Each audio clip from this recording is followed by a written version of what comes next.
الله الرحمن الرحيم إن الله وملائكته يصلون على النبي يا أيها الذين آمنوا صلوا عليه وسلموا تسليما درود إبراهيم اللهم صل على محمد وعلى آل محمد كما صليت على إبراهيم وعلى آل إبراهيم إنك حميد مجيد اللهم بارك على محمد وعلى آل محمد كما باركت على إبراهيم وعلى آل إبراهيم إنك حميد مجيد قال الله تبارك وتعالى في كلامه المجيد وفرقانه الحميد كتب عليكم الصيام كما كتب على الذين من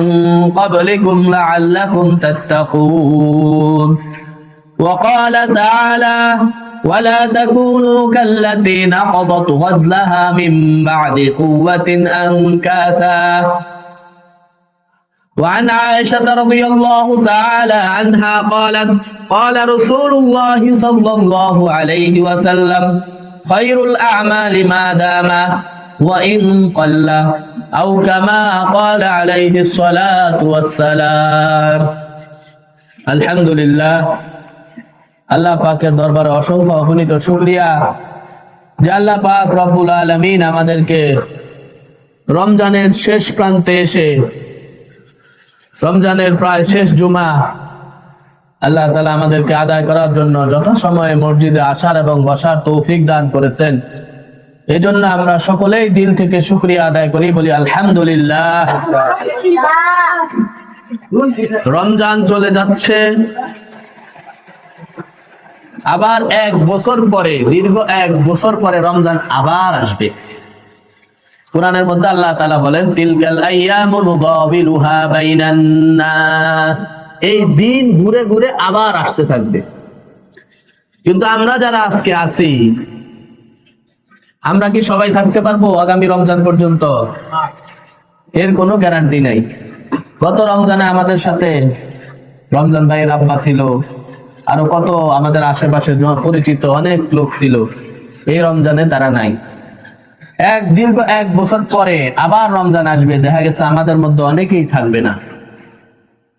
5টা বিষয়ের এলেম আল্লাহ তাআলা কাউকে দেন নাই। মৃত্যু, আগামীকালকে মৃত্যু হয়ে যাবে, এটা কেউ জানে না। দেখা গেছে এর আগের দিনও সে দোকানদারি করছে, খেত খামারে কাজ করছে, দোকানে বসে গল্প গুজব করছে, পরের দিনই তার ইন্তেকাল হয়ে গেছে। যদি জানতো যে পরের দিন আমার এই মৃত্যু, তাহলে তো সে দুনিয়াবি কাজ কামে থাকতো না। তো 5টা জিনিসের এলেম সূরা লোকমানের শেষে আছে। 5টা জিনিসের এলেম আল্লাহ তাআলা কাউকে দেন নাই, এটা একমাত্র আল্লাহ তাআলা জানেন। 1 নম্বর ইন্নাল্লাহা ইনদাহু ইলমুস সাআ, কখন কিয়ামত হবে এটার এলেম একমাত্র আল্লাহ তাআলার কাছে। এই এলেম আল্লাহ ছাড়া কেউ জানেন না। ইন্নাল্লাহা ইনদাহু ইলমুস সাআ ওয়া ইউনাজ্জিলুল গায়থ, কখন বৃষ্টি হবে এটা আল্লাহ ছাড়া কেউ জানে না। ওয়ামা তাদরি নাফসুম বিআইয়ি আরদিন তামুত ইন্নাল্লাহা ইনদাহু ইলমুস সাআ ওয়া ইউনাজ্জিলুল গায়থ ওয়া ইয়ালামু মা ফিল আরহাম, মায়ের গর্ভের মধ্যে সন্তান ছেলে আছে না মেয়ে আছে নাকি কিছুই নাই, এমনিতে ফাঁপা, এটাও আল্লাহ ছাড়া কেউ জানে না। ওয়ামা তাদরি নাফসুম বিআইয়ি আরদিন তামুত, মানুষ কোন স্থানে তার মৃত্যু হবে এটা কেউ জানে না আল্লাহ ছাড়া। ইন্নাল্লাহা ইনদাহু ইলমুস সাআ ওয়া ইউনাজ্জিলুল গায়থ ওয়া ইয়ালামু মা ফিল আরহাম ওয়া মা তাদরি নাফসুম বিআইয়ি আরদিন তামুত, এবং মায়ের গর্ভে আগামীকাল আমি কি খাবো এটা আল্লাহ ছাড়া কেউ জানেন না। কোথায় থাকবো, খাবারের টেবিলে বসে লোকমা দিবে এমন সময় এমন সংবাদ আসছে সেই লোকমা রেখে চলে যাইতে হয়েছে। এরকম 5টা জিনিস, বৃষ্টি কখন হবে, মায়ের পেটে সন্তান ছেলে না মেয়ে না কিছুই নাই, কোন জমিনে আমার মৃত্যু হবে, কিয়ামত কবে হবে, আগামীকাল আমি কি খাবো, আল্লাহ তাআলা সূরা লোকমানের শেষে বলে দিয়েছেন এই 5টা জিনিসের এলেম আল্লাহ ছাড়া আর কারো কাছে নাই। তো রমজান একদিকে চলে যাচ্ছে, আমাদের খুশি যে না আর এত কষ্ট করতে হবে না, আরেক দিক থেকে দুঃখের বেদনা। কারণ একে 70 এর যে সওয়াব, একবার সুবহানাল্লাহ বললে 70 বার সুবহানাল্লাহ বলার সওয়াব, একবার কোরআন খতম করলে 70 বার কোরআন খতমের সওয়াব। রমজানের খাতিরে আল্লাহ তাআলা কবর আযাব বন্ধ রাখছেন, আবার না জানি রমজান শেষ হলে কার কবরে আযাব শুরু হয়ে যায়। এই দিক থেকে দুঃখেরও বিষয়। আরেকটা হাদিস যেটা রমজানের শুরুতে আমি বলেছিলাম, আবার একটু স্মরণ করিয়ে দেই। রাসূল সাল্লাল্লাহু আলাইহি সাল্লাম মিম্বারে দাঁড়াইলেন তো বলছেন আমিন, প্রথম সিঁড়িতে পা রেখে বলছেন আমিন, দ্বিতীয় সিঁড়িতে পা রেখে বলছেন আমিন, তৃতীয় সিঁড়িতে পা রেখে বললেন আমিন। সাহাবায়ে কেরাম জিজ্ঞাসা করলেন, ইয়া রাসূলুল্লাহ, আজকে মিম্বারে ওঠার সময় 3 বার পর পর আমিন বললেন, আর কোন সময় তো এমন করেন না, ব্যাপার কি? আল্লাহ রাসূল বললেন, আমি যখন প্রথম মিম্বারে পা রাখলাম, প্রথম সিঁড়িতে যখন পা রাখলাম, তখন জিবরাইল আলাইহিস সালাম দোয়া করতেছিলেন, মান আদরাকা আবওয়াইহি আহাদাহুমা আও কিলাহুমা ফি কিবারি সিন্নিহি ফালাম ইউগফার লাহু। যে তার পিতামাতা উভয়কে বৃদ্ধ অবস্থায় পেয়েছে অথবা একজনকে পেয়েছে, তাদের খেদমত করার মাধ্যমে জান্নাত কামাই করতে পারলো না, সে নিজেকে ক্ষমাপ্রাপ্তদের মধ্যে দাখিল করতে পারলো না, সে ধ্বংস হোক। আমি বললাম আমিন। দ্বিতীয় সিঁড়িতে যখন আমি পা রাখলাম, তখন জিবরাইল আমিন দোয়া করতেছিলেন, যার সামনে আমার নাম নেওয়া হলো ফালাম ইউসাল্লি আলাইহি, কিন্তু সে আমার উপর দুরূদ পড়লো না, মুহাম্মদ সাল্লাল্লাহু আলাইহি ওয়াসাল্লাম সে বললো না, নাম শুনলো কিন্তু আমার উপর দুরূদ পড়লো না, সে ধ্বংস হোক। আমি বললাম কুলতু আমিন, আমি বললাম আমিন। 3 নাম্বার সিঁড়িতে যখন আমি পা রাখলাম, তখন জিবরাইল আমিন দোয়া করতেছিলেন, মান আদরাকা রমাদান, ওই হতভাগা ধ্বংস হোক যে রমজানের মতো বরকতময় একটা মাস, ফজিলতময় একটা মাস পেয়েছে, ফালাম ইউগফার লাহু, কিন্তু রমজানের কদরের মাধ্যমে, রমজানের আমলের মাধ্যমে, রমজানের তাকওয়া হাসিলের মাধ্যমে নিজের জীবনের গুনাহ খাতা ক্ষমা করাইতে পারলো না, সে ব্যক্তিও ধ্বংস হোক। আমি তখন কুলতু আমিন, আমি তখন বললাম আমিন। তো রমজান পেয়েও যদি গুনাহ খাতা না মাফ হয়, কারণ হাদিসে আসছে রমজানের প্রতিদিন আল্লাহ তাআলা অসংখ্য অগণিত বান্দাকে মাফ করতে থাকেন, প্রতিদিন, একদিন 2 দিন না, প্রতিদিন। এত ক্ষমার ঘোষণা, ডেইলি মানুষ ক্ষমাপ্রাপ্ত হচ্ছে, এরপরেও যদি সে আল্লাহর কাছে দোয়া না করে, রমজান আসছে চলেও গেছে, তার আমলের মধ্যে কোনো পরিবর্তন হয় নাই, আগেও সে বেনামাজি এখনো সে বেনামাজি, আগেও সে গুনাহে লিপ্ত এখনো সে গুনাহে লিপ্ত, আগেও সে খেল তামাশার মধ্যে সময় কাটাইছে, রমজান আসছে এখনো সে খেল তামাশার মধ্যেই লেগে আছে, এই ব্যক্তির ব্যাপারে জিবরাইল আলাইহিস সালামের বদদোয়া, রাসূল আমিন বলা নিষ্ঘাত কবুল, এই ব্যক্তি ধ্বংস হোক। এজন্য হাদিস শরীফের মধ্যে সিরাতের কিতাবে ওমর রাদিয়াল্লাহু তাআলা আনহুর ঘটনা পাওয়া যায়। ঈদের দিন সবাই ঈদগাহ মাঠে চলে আসছে, আমিরুল মুমিনিন উনি ঈদের নামাজ পড়াবেন, কিন্তু আমিরুল মুমিনিন এখনো আসে নাই। সবাই ওমর রাদিয়াল্লাহু তাআলা আনহুর ঘরের কাছে গেছেন, ঘরের কাছে গিয়ে দরজা নক করতেছেন, উনি দরজা খোলেন না, ঘরের ভিতর বসে বসে কাঁদতেছেন। কিছুক্ষণ পরে দরজা খোলার পরে যখন কয়েকজন লোক ঘরে ঢুকলেন, দেখেন যে উনি ঘরের ভিতরে বসে বসে কাঁদতেছেন।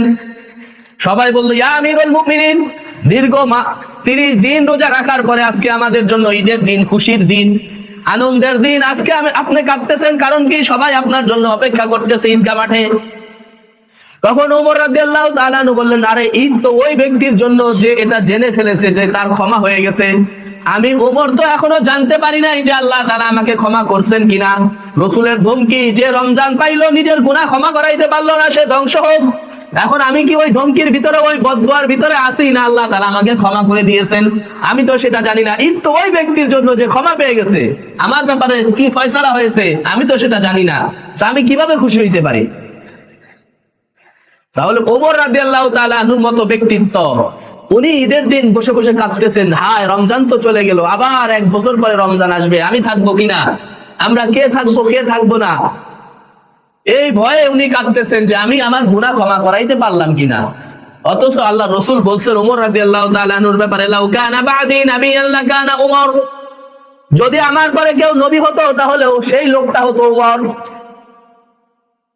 এবং একদিন আলী রাদিয়াল্লাহু তাআলা আনহু থেকে বর্ণিত, আলী রাদিয়াল্লাহু তাআলা আনহু বলেন, কুনতু মা রাসূলিল্লাহি সাল্লাল্লাহু আলাইহি ওয়াসাল্লাম, আমি একবার আল্লাহর রাসূলের সাথে ছিলাম।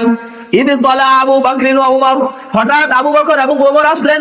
ফাকাল হাযান সাইয়্যিদা কুবুরি আহলিল জান্নাহ। তখন আবু বকর এবং ওমরকে দেখে আল্লাহ রাসূল বললেন, আলী দেখো এই যে দুইটা লোক আসতেছে, আবু বকর এবং ওমর আসতেছে, এরা হচ্ছে জান্নাতের বয়স্ক লোকদের সর্দার হবে। এরা সুবহানাল্লাহ মিনাল আউয়ালিনা ওয়াল আখিরিন, পূর্ববর্তী পরবর্তী সমস্ত জান্নাতি বয়স্ক যে লোকগুলা হবে তাদের সর্দার হবে আবু বকর এবং ওমর। আর যুবকদের সর্দার হবে হাসান এবং হুসাইন। ওয়ালা তুখবিরহুমা, আলী তুমি এই কথা আবু বকর ওমরকে বলো না। আলী রাদিয়াল্লাহু তাআলা আনহুর কানে কানে আল্লাহ রাসূল এই কথা বলছেন। সেই ওমর নিজের গুনাহ ক্ষমা করাইতে পারতেছেন কিনা। আরেক হাদিসে আছে যে আল্লাহ রাসূল উহুদ পাহাড়ের উপরে উঠতেন, তো সেখানেও ওমর রাদিয়াল্লাহু তাআলা আনহুর ব্যাপারে সুসংবাদ আসছে। এক হাদিসে 10 জনকে আল্লাহ রাসূল বলেছেন আবু বকর ফিল জান্নাহ, ওমর ফিল জান্নাহ, তালহা ফিল জান্নাহ, সাদ ইবনে আবি ওয়াক্কাস ফিল জান্নাহ, আবু বকর জান্নাতে, ওমর জান্নাতে, তালহা জান্নাতে, সাদ ইবনে আবি ওয়াক্কাস জান্নাতে। এভাবে কয়েকবার আল্লাহ রাসূল ওমর রাদিয়াল্লাহু তাআলা আনহুকে সুসংবাদ দিয়েছেন জান্নাতে। যখন মেরাজের রাত্রিতে জান্নাতের ভিতরে ঢুকলেন, তখন আল্লাহ রাসূল দেখলেন বিশাল বড় একটা প্রাসাদ, খুব সুন্দর অট্টালিকা। প্রাসাদের সামনে হুর গেলমান তারা ঘোরাফেরা করতেছে। আল্লাহ রাসূল ওই প্রাসাদের ভিতরে ঢোকার জন্য প্রথমে মনস্থ করলেন, জিব্রাইলকে জিজ্ঞাসা করলেন, ভাই জিব্রাইল এটা কার? আল্লাহ রাসূল মনে করছেন এত সুন্দর প্রাসাদ, এটা মনে হয় আমারই হবে। আল্লাহ রাসূল জিজ্ঞাসা করলেন, ভাই জিব্রাইল এই প্রাসাদ কার? জিব্রাইল আলাইহিস সালাম বললেন, এটা আপনার সাহাবী ওমরের প্রাসাদ, এই জান্নাতের এই অংশটা হচ্ছে ওমরের। আল্লাহ রাসূল বলেন, আমি যে ঢোকার মনস্থ করলাম সেটা আমি আবার ফিরিয়ে নিলাম, যে আমি আর ঢুকলাম না। ওমর রাদিয়াল্লাহু তাআলা কেঁদে ফেললেন, ইয়া রাসূলুল্লাহ আপনি ঢুকলেন না কেন? বলছে, আমি তোমার গায়রতের কথা, তোমার আত্মমর্যাদার কথা আমার স্মরণ হয়ে গেল, যে তুমি যদি মনে কষ্ট পাও, আমি যদি তোমার ঘরে তোমার অনুমতি ছাড়া ঢুকি, আর তুমি যদি মনে কষ্ট পাও, ইয়া রাসূলুল্লাহ আপনি কেন আমার ঘরে ঢুকলেন, এজন্য আমি ঢুকি নাই। ওমর রাদিয়াল্লাহু তাআলা আরো বেশি কাঁদলেন যে না ইয়া রাসূলুল্লাহ আপনি ঢুকতেন, ভালো করে দেখতেন, আমি আপনার উপর কেন গায়রত দেখাবো? আপনি ঢুকলেন না কেন? আমার জান্নাতটা ভালো করে দেখে এসে আমাকে বলতেন, আরো বিস্তারিত খুলে খুলে বলতেন কি আছে না আছে। দেখেন জান্নাতে গেছে আল্লাহ তাআলা, ওমর রাদিয়াল্লাহু তাআলা আনহুর জান্নাতটা, প্রাসাদটা আল্লাহ রাসূলকে দেখাইছেন। এত সুসংবাদের পরেও ওমর রাদিয়াল্লাহু তাআলা আনহু ঈদের দিন কাঁদতেছে যে আল্লাহ আমাকে ক্ষমা করবেন কিনা। আমরা সবাই সারা রমজান, অনেক আল্লাহর বান্দা আছে মাশাআল্লাহ সারা রমজান ইবাদত করে, সারা রমজান ইবাদত করার পরে আর ঈদের চাঁদ ওঠার পরে এদেরকে আর খুঁজে পাওয়া যায় না। অথচ হাদিস শরীফের মধ্যে আসছে, আয়েশা রাদিয়াল্লাহু তাআলা আনহা থেকে হাদিস, আল্লাহ রাসূল বলেন, খায়রুল আমালি মা দামা ওয়া ইন কাল্লা, সর্বোত্তম আমল হচ্ছে ওই আমল যেটা বান্দা সর্বদা করতে থাকে, ওয়া ইন কাল্লা, যদিও সেটা পরিমাণে ছোট হয়।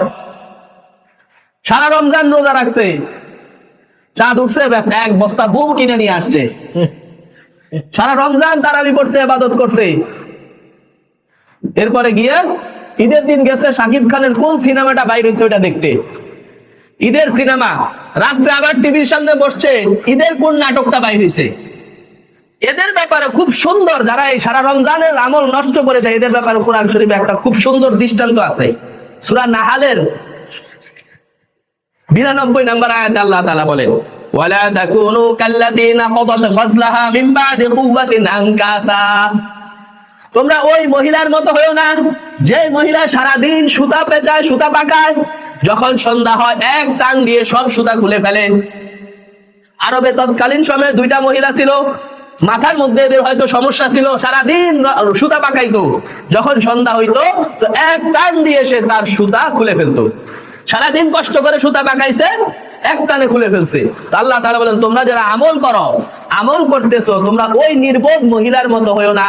সারা রমজান কষ্ট করে আমল করছো, তারাবি পড়ছো, রোজা রাখছো, তেলাওয়াত করছো, জিকির আজকার করেছো, দান সদকা করেছো, এরপরে চাঁদ ওঠার সাথে সাথে বোমবাজি, আতশবাজি, ঈদের দিন বেগানা বেহায়া মহিলাদের সাথে আড্ডা, হ্যাঁ সিনেমা হলে যাওয়া, এগুলা করে করে ওই সারা রমজানের আমলগুলাকে বরবাদ করে দিও না, বরং আমলের মধ্যে ইস্তেকামাত থাকা। আল্লাহ রাসূল হাদিস শরীফের মধ্যে বলেছেন, আল ইস্তিকামাতু হিয়া ইসমুল আযম, ইস্তেকামাত এটা হচ্ছে ইসমে আযম, ইস্তেকামাত এটা হাওয়াল কারামা, কারামাত প্রকাশ পাওয়া থেকেও বেশি উত্তম। এই কারণে যে আমল আমি করছি, এই আমলের মধ্যে যদি ইস্তেকামাত পাওয়া যায়, তাহলে তাদের ব্যাপারে কোরআনে সুসংবাদ আসছে।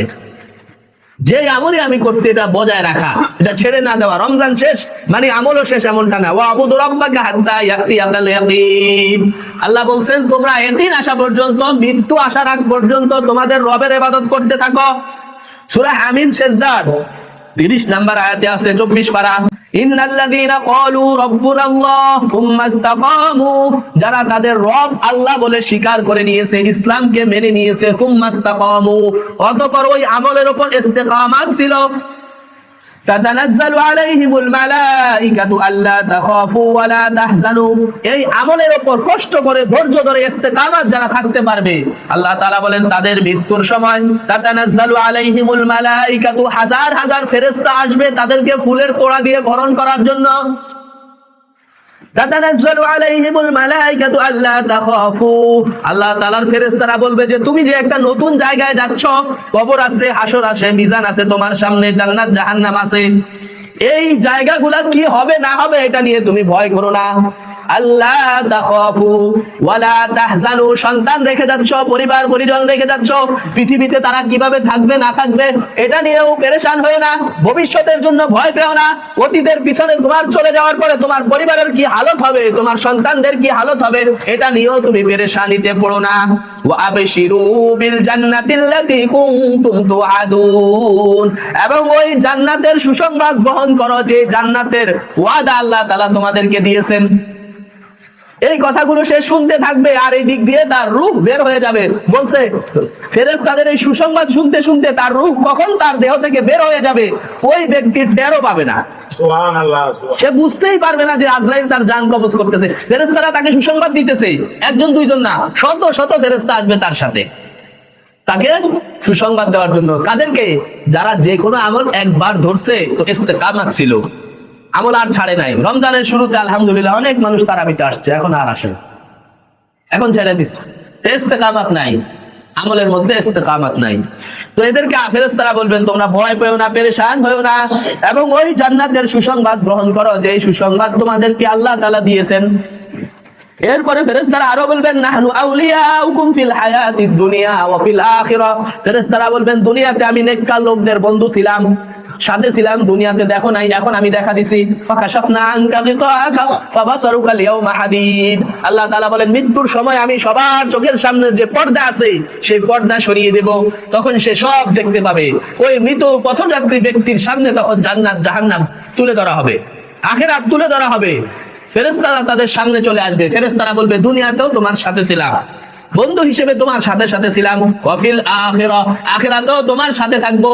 তবে পার্থক্য শুধু এতটুকু, দুনিয়াতে সাথে ছিলাম দেখো নাই, আখিরাতে দেখবা, তোমাকে জান্নাতে না পৌঁছানোর আগ পর্যন্ত তোমার থেকে পৃথক হব না। وأبشروا بالجنة التي كنتم توعدون نحن أولياؤكم في الحياة الدنيا وفي الآخرة لكم فيها ما تشتهي أنفسكم, আজকে তোমাদের মন যা চাইবে তাই তোমাদেরকে দেওয়া হবে। ওয়ালাকুম ফিহা মা তাদউন, তোমরা যা দাবি করবে তোমাদেরকে তাই আজকে উপস্থিত করা হবে। এজন্য সমস্ত আমলের মূল হচ্ছে ইস্তেকামাত। ইস্তেকামাত যদি না থাকে তাহলে ওই আমল আল্লাহ তাআলার কাছে কোনো গুরুত্ব নাই। কিছুদিন করলো এরপরে আর ওই আমল করলো না, আল্লাহ তাআলা বলেন এই আমলের আল্লাহর কাছে গ্রহণযোগ্য না। খায়রুল আমালি মা দামা ওয়া ইন ক্বাল্লা, সর্বোত্তম আমল হচ্ছে ওই আমল যেটা বান্দা সর্বদা করতে থাকে, যদিও সেটা পরিমাণে অল্প হয়, কম হয়। এরপর আরেকটা আমল হচ্ছে সাদাকাতুল ফিতর। সাদাকাতুল ফিতর এটা রোজার যে আমাদের ভুল ত্রুটিগুলো হয়ে গেছে, তো প্রথমে আমরা শিখলাম এটা হচ্ছে ইস্তেকামাত, রমজানের আমলের মধ্যে ইস্তেকামাত থাকা। দ্বিতীয় হচ্ছে সদকায়ে ফিতর, রোজা যেহেতু শেষ হয়ে যাচ্ছে সদকায়ে ফিতর আদায় করে দেওয়া। রমজানের মধ্যে যে ভুল ত্রুটি হয়েছে সেটা যাতে এই সদকায়ে ফিতরের উসিলায় আল্লাহ তাআলা ক্ষমা করে দেন। আরেকটা হচ্ছে অনেক গরিব অসহায় মানুষ আছে, তারাও যেন ঈদের এই খুশিতে আনন্দে শরীক হতে পারে, তাদেরকে এই শরীক হওয়ার সুযোগ করে দেওয়া। এজন্য হাদিস শরীফের মধ্যে আল্লাহ রাসূল বলেন মান আদাহা ক্বাবলা সলাতি ফাহুয়া সাদাকাতুন মাকবুলাতুন, যে এই সদকায়ে ফিতর ঈদের নামাজ আদায়ের আগে আগে করে ফেলবে, ঈদের নামাজ আদায়ের আগেই যে দিয়ে দিবে, ফাহুয়া সাদাকাতুন মাকবুলাতুন, তার এই সদকাটা আল্লাহর কাছে কবুল সদকা বলে পরিগণিত হবে। ওমান আদাহা বাদা সালাতি, আর যে ঈদের নামাজ পড়ে এসে পরে দেরি করে সদকায়ে ফিতর আদায় হলো, ওয়া হুয়া সাদাকাতুম মিনাস সাদাকা, তা একটা সাধারণ সদকা বলে বিবেচিত হবে, সেটা কবুল হওয়ার কোনো গ্যারান্টি আল্লাহর রাসূল দেন নাই। এজন্য সদকায়ে ফিতর আদায় করে দেওয়া, আগে আগে আদায় করে দেওয়া, যাতে গরিব দুঃখী যারা আছে তারাও ঈদের আনন্দে শরীক হইতে পারে। এবার সর্বনিম্ন হচ্ছে 110 টাকা সদকায়ে ফিতর। এরপর রমজানের আরেকটা উদ্দেশ্য হচ্ছে তাকওয়া অর্জন করা।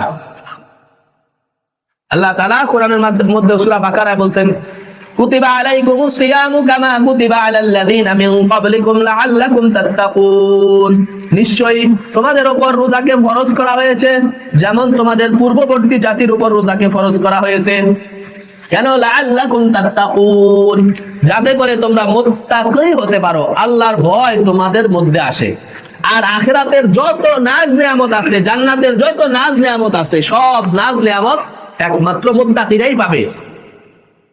সূরা যুখরুফ এর 35 নম্বর আয়াত আল্লাহ তাআলা বলেন, ওয়ালাউলা আইয়াকুনান নাসু উম্মাতাও ওয়াহিদা, যদি সমস্ত মানুষ গোমরা হয়ে যাবে, ভুল পথে চলে যাবে, এরকম আশঙ্কা যদি না হতো, তাহলে লাজালনা লিমান ইয়াকফুরু বিররহমানি লিবুয়ুতিহিম সুকুফাম মিন ফিদ্দা, তাহলে দুনিয়াতে যারা কাফের আছে, মুশরিক আছে, যারা আল্লাহকে মানে না, তাদের বাড়িগুলোকে আমি রূপার দ্বারা নির্মিত করে দিতাম। অর্থাৎ তাদেরকে আমি এত ধন সম্পদ দিতাম যে তারা নিজেদের ঘরগুলোকে রূপা দ্বারা নির্মিত করতে বানাইতো। ওয়া মারিজা আলাইহা ইয়াযহারুন, তাদের বাড়ির সিঁড়িগুলো তারা রূপা দ্বারা তৈরি করত। ওয়ালি বুয়ুতিহিম আবওয়াবা, তাদের ঘরের দরজাগুলো তারা রূপা দ্বারা তৈরি করত। ওয়া সুরুরান আলাইহা ইয়াত্তাকিউন, এবং তাদের যে খাট ছিল, যে খাটের উপর তারা হেলান দিয়ে আনন্দ করত, সেই খাটগুলোও তারা রূপা দিয়ে তৈরি করত। তাদেরকে এত বেশি ধন সম্পদ আমি দিতাম। ওয়া যুখরুফা, স্বর্ণ দিয়েও বানাইতো। কিন্তু আমি এত কিছু দেই নাই। কেন দেই নাই? দিলে আমার যে মুসলমান ইমানদার বান্দারা আছে তারা ধোঁকায় পড়ে যেত, মনে হয় আল্লাহর কাছে এরাই পছন্দনীয়, এজন্য এদের এত ধন সম্পদ। এখনো তো আমরা অনেকে বলে ফেলি যে এই যে চীন, রাশিয়া, আমেরিকা, জাপান, ইংল্যান্ড, এরা তো কেউ অধিকাংশ এদের গুটি কয়েক মুসলমান, এদের তা অন্য দেশ থেকে আসছে, বাংলাদেশ বা বিভিন্ন মুসলিম কান্ট্রি থেকে গেছে। এরা যারা স্থানীয় অধিক সব কাফের, গণহারে কাফের। 800 কোটি মুসলমান মানুষ পৃথিবীতে, এর মধ্যে 200-250 কোটি মুসলমান, আর সবই তো কাফের, সবই তো মুশরিক বেদিন। আল্লাহ তাআলা এদের ধন সম্পদ দেখে আমাদের মুসলমানরা অনেকে ধোঁকায় পড়ে যায়, আল্লাহ এদেরকে কত সম্পদ দিছে, দুনিয়াতে এরা কত আগে গেছে। সূরা যুখরুফের মধ্যে যে আল্লাহ এই কথা বলছে আমরা জানি না। আল্লাহ বলেন এটা তো সামান্য দিছি, এই দুনিয়ার সামান্য দিছি, আরো বেশি দিতাম, দিলে মুসলমানরা ধোঁকায় পড়ে যেত, এজন্য বেশি দেই না। এবং আল্লাহ তাআলা বলছেন কোরআনের মধ্যে, এই দেওয়ার পরে বলছেন যুগ, ঠিক আছে আস্বাদন করে নাও, কয়দিন মজা নিয়ে নাও, ইন্নাকা মিনাস সাবিল জাহিম, তোমার ঠিকানা হচ্ছে জাহান্নাম, তোমার ঠিকানা জাহান্নাম, কয়দিনের আনন্দ ফুর্তি করে নাও। ওয়াইন কুল্লু যালিকা লাম্মা মাতাউল হায়াতিদ দুনিয়া, আর এগুলা সব হচ্ছে দুনিয়ার ক্ষণিক উপভোগের বস্তু। ওয়াল আখিরাতু ইনদা রাব্বিকা লিল মুত্তাকিন, আর আখিরাত হচ্ছে একমাত্র সমস্ত নাজ নিয়ামতের অধিকারী হবে মুত্তাকিনরা। আর এই রমজান আল্লাহ তাআলা আমাদেরকে দিয়েছেন এই আমরা যেন মুত্তাকি হতে পারি, তাকওয়া অর্জন করতে পারি। কুতিবা আলাইকুমুস সিয়ামু কামা কুতিবা আলাল্লাযীনা মিন ক্বাবলিকুম লাআল্লাকুম তাত্তাকুন। হযরত কাব রাদিয়াল্লাহু তাআলা আনহু, উনি অনেক বড় ইহুদি পণ্ডিত ছিলেন, পরবর্তীতে মুসলমান হয়েছে। তো ওনার কাছে তো তাওরাতের অনেক ইলম ছিল। ওমর রাদিয়াল্লাহু তাআলা আনহু ওনার থেকে পরামর্শ নিতেন যে তাওরাতের জ্ঞান ওনার মধ্যে আছে, জবুরের জ্ঞান ওনার মধ্যে আছে, ইনজিলের জ্ঞান ওনার মধ্যে আছে, 3 কিতাবের জ্ঞান, আর কোরআনের জ্ঞান তো সেটাও আছে। তো 4 কিতাবের ইলম ওনার মধ্যে জমা হয়েছে। এজন্য ওমর রাদিয়াল্লাহু তাআলা আনহু ওনার কাছ থেকে পরামর্শ নিতেন, বিভিন্ন জিনিস জানতে চাইতেন।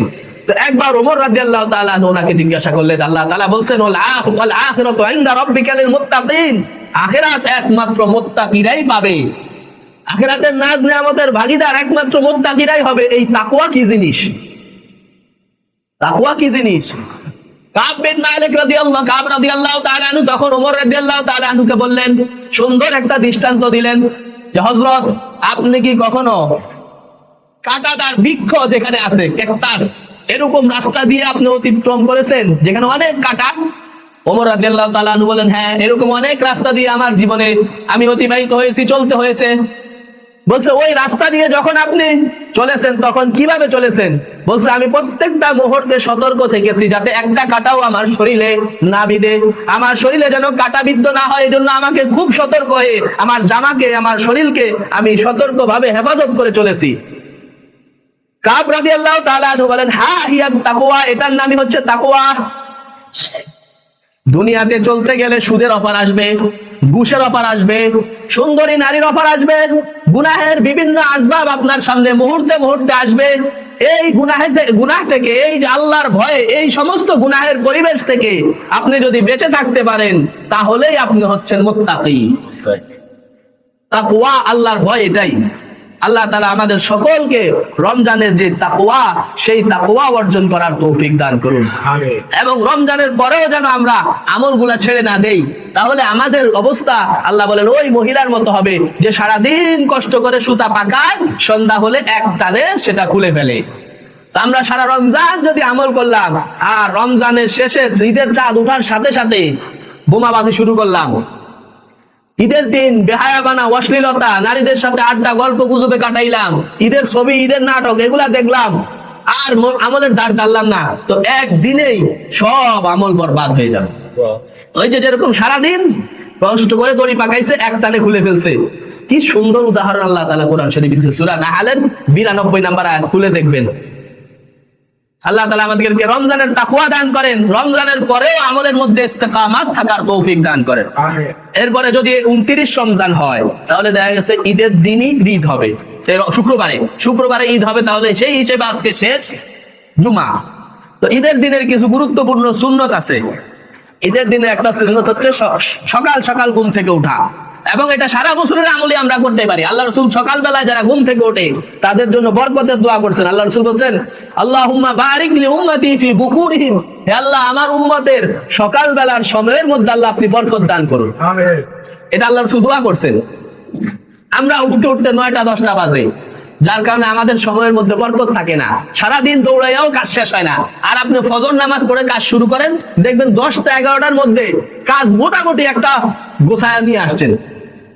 আর যদি আপনি 10টার পরে উঠেন, এরপরে খাইতে খাইতে 10:30, গোসল করতে করতে 11টা, সারা রাতে 12টা বাজে যাবে আপনার কাজ শেষ করতে। এজন্য যারাই আছেন সকালবেলা ঘুমাবেন না। সকালবেলা আল্লাহ রাসূলের দোয়া আছে, সকালবেলা যারা নিজেদের কাজে লাগবে, দুনিয়াবি কাজ হোক আখিরাতের কাজ হোক, ওটার মধ্যে আল্লাহ তাআলা বরকত দিবেন। রমজানের মাসালা ভিন্ন। রমজানে আমরা লম্বা সময় তাহাজ্জুদ করি, তারাবি করি, এরপর আগে আগে উঠে সেহরি খাই। রমজানের কথা ভিন্ন, অন্য সারা বছরের কথা। এরপরে মেসওয়াক করা, 2 নম্বর সুন্নত হচ্ছে মেসওয়াক করা। ব্রাশ দিয়ে করলে মেসওয়াকের সুন্নত যথাযথভাবে আদায় হবে না, কারণ মেসওয়াকের মধ্যে 2টা সুন্নত আছে। একটা হচ্ছে কাষ্ঠখণ্ড হওয়া, গাছের টুকরা হওয়া, আর একটা হচ্ছে দাঁত পরিষ্কার করা, মুখ পরিষ্কার করা। তো আপনি যদি ব্রাশ দিয়ে করেন একটা সুন্নত আদায় হবে। এবং বর্তমান ডাক্তাররাও বলে যে গাছের ডাল, নিমের ডাল, বিভিন্ন গাছের ডাল, এটা অনেক উপকারী, এটার মধ্যে সাইড এফেক্ট নাই, ব্রাশের মধ্যে সাইড এফেক্ট আছে। এরপরে ভালোভাবে গোসল করা, এরপর উত্তম পোশাক পরিধান করা। নতুন পোশাক হইতে হবে এটা জরুরি না, এটার জন্য একেবারে 27 তারিখে খতমের দোয়া ছেড়ে ঘুমড়ি খেয়ে পড়তে হবে জয়দেবপুরে, এটার কোনো প্রয়োজনীয়তা নাই, পারলে আগে করে ফেলেন। এরপরে আতর ব্যবহার করা। আল্লাহ রাসূল কয়েকটা জিনিস পছন্দ করতেন, এর মধ্যে একটা হচ্ছে আতর ব্যবহার করা। যাদের আতর নাই আমরা সংগ্রহ করে নিব। এরপরে সাধ্য অনুযায়ী শরীয়তের সীমানার মধ্যে থেকে সাজসজ্জা করা, নখ কাটা, হাতের চুল, মাথার চুল বেশি বড় হয়ে গেলে সেটা কাটা, এই সাজসজ্জা যেটা বলে শরীয়তের সীমার মধ্যে। অনেকে ঈদ আসছে এখন ট্যাটু লাগাইতেছে শরীরে, এখানে ট্যাটু লাগায়, এখানে ট্যাটু লাগায়, এখানে ট্যাটু লাগায়, এখানে ট্যাটু লাগায়। হারাম, হারাম। যারা ট্যাটু লাগায়, আল্লাহ রাসূল বলেন যে ট্যাটু লাগায়, যাকে ট্যাটু লাগিয়ে দেয়, 2 জনের উপর আল্লাহর গজব। সুবহানাল্লাহ। মিশকাত শরীফের হাদিস, যে ট্যাটু লাগায়, যে যাকে লাগিয়ে দেয়, এক হাদিসের মধ্যে আসছে 2 জনের উপরই আল্লাহর গজব। যারা ভ্রু চিকন করে তাদের উপরও একই লানত, যারা নিজেদের দাঁত চিকন করে তাদের উপরও একই লানত। যে মহিলা হয়েও শার্ট প্যান্ট পরে, পুরুষের গেঞ্জি পরে রাস্তায় হাঁটে, এর উপর আল্লাহর লানত। যে পুরুষ হয়ে হাতে চুড়ি পরে, কানে দুল পরে, নাকে ফুল পরে, মহিলাদের মতো পোশাক পরে, মহিলার মতো অঙ্গভঙ্গি করে, মহিলাদের মতো জুতা পরে, এদের উপর আল্লাহ রাসূলের লানত। ঈদ আসতেছে, এগুলার রং বেরং দেখতে পাবেন আপনারা। পুরুষ না মহিলা, গত 3 দিন আগে এরকম লম্বা লম্বা চুল, যাইতেছে, আমি মনে করছি মেয়ে মানুষ, পরে একজনে বলতেছে না মেয়ে না, এটা ছেলে। এই লম্বা লম্বা চুল, পোশাকটা ওইরকম, হাঁটার ঢং ওইরকম। আল্লাহ তোমাকে বানাইছে পুরুষ করে, আর তুমি ঢং ধরতেছো মহিলা। এই ট্যাটু লাগানো হারাম। এদের নামাজও হয় না, ওযুও হয় না, গোসলও হয় না। যারা ট্যাটু লাগায় শরীরে, এদের ওযুও হয় না, গোসলও হয় না, 24 ঘন্টা না পাক। কোরআনও পড়তে পারবো না এরা, কোরআন পড়া এদের জন্য নিষেধ, কারণ সাদা শরীর তো না পাক। আল্লাহ তাআলা হেফাজত করুক আমাদেরকে। এরপরে ঈদগাহ মাঠে তারা ঈদের নামাজ পড়া, আমাদের এখানে যেহেতু সুযোগ আছে আমরা ঈদগাহ মাঠেই পড়বো। গ্রাম শহর এলাকার দিকে তাদের তো ঈদগাহ মাঠ নাই, বাধ্য হয়ে তাদের এই সুন্নত ছেড়ে দিতে হচ্ছে। কিন্তু আপনাদের যতদিন সুযোগ আছে আলহামদুলিল্লাহ একটা ঈদগাহ মাঠ হবে, ওয়াকফ হয়ে গেছে। আল্লাহ তাআলা যিনি দিয়েছেন আল্লাহ তাআলা ওনাকে আল্লাহ তাআলা মাফ করে দেন। আল্লাহ এই মাসে আমরা তার জন্য দোয়া করি, আল্লাহ তাআলা ওনাকে জান্নাতুল ফেরদাউসের উঁচা মাকাম দান করেন। যারা এই মাঠ